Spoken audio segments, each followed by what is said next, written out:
My name is Pat Murphy. My wife, Melinda, and I are so very sorry that we are unable to attend this service in person. CT and Ampy were the first friends we made when we moved from New York to California in 1976. I was 20 years old and had just joined the Air Force, which sent me to Vandenberg. My wife and I were married in November of 1976, and we rented a one-bedroom apartment on North E Street in Lompoc. There, we became friends with Ampy and CT, who lived on North F Street, right across the alley from us. At the time, I was this skinny little kid, and CT was this big mountain of a man. He seemed twice as big as me, yet he could run as fast as me. I was astonished. CT just chuckled and said, "Well, truth be told, I did run track in high school." And it wasn't just running. We played on a church league softball team. I played third base and CT was the catcher. During games, I'd hit weak ground balls to infielders, while CT hit the ball over the fence. We played stickball behind our apartment building, drawing a strike zone on the wall. We tossed frisbees back and forth for hours. We played cards at night, things people actually did before video games corrupted the activities friends used to enjoy. And we'd talk, a lot. We'd talk about music. We'd talk about sports. We even shared our mutual dislike for the apartment managers, Steve and Ida.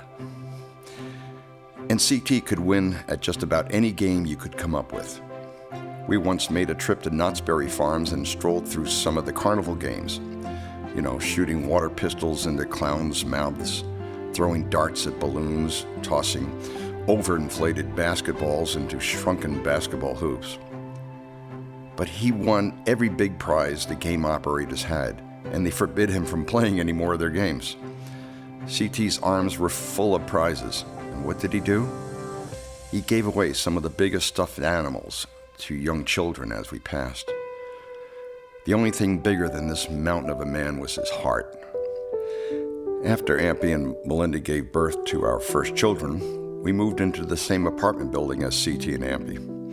In fact, Melinda was with Ampy when she called to tell me she was going into labor with our firstborn. When our kids were little, our two families would push umbrella strollers over to Thrifty's on H Street and get ice cream cones for about 10 cents. Sometimes we'd really splurge and head over to the local pizza joint. I remember they had some early video games there like Pong and Missile Command. I'm pretty sure CT's initials stayed at the top for the highest scores ever. As the years went by, my military enlistment ended and we started to see less of CT and Ampy. I was attending law school and Melinda was working for GTE while trying to raise our family at the same time. Meanwhile, CT became a park ranger for the county, and they never had a better one. CT could build anything and fix anything.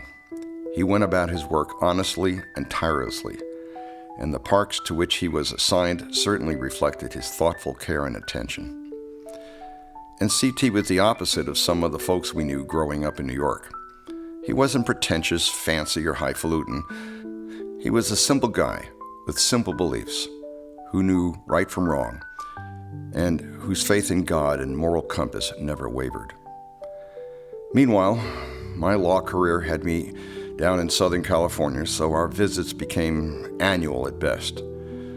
Then things started to turn south when CT hurt his back on the job.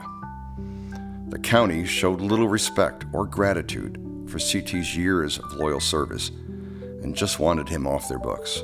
Shame on them. CT never fully recovered from that injury, and then one form of disability seemed to lead to another. Over the last 10 or 15 years, our visits were fewer and farther between. We'd talk on the phone once or twice a year, and we'd talk for an hour. God, he could make me laugh. I just wish we could have visited with him and Ampy more often. CT was my oldest and dearest friend. I loved that man. I remember the day I tried to call CT again, only to have Ampy answer his phone. CT had apparently suffered a stroke a few months earlier, which left him debilitated. We all know what's happened since then. But even when he was in a rehab facility, I held out hope that he would regain his strength. I was sure he could do it. After all, CT could win at everything, beat anything. He could make a comeback. We even brought by some things to help him build up his strength. But I guess it was just too little, too late. Then we received Ampy's news of CT's passing on the 4th of July. And I've thought of little else since that time. My old friend left us on America's birthday.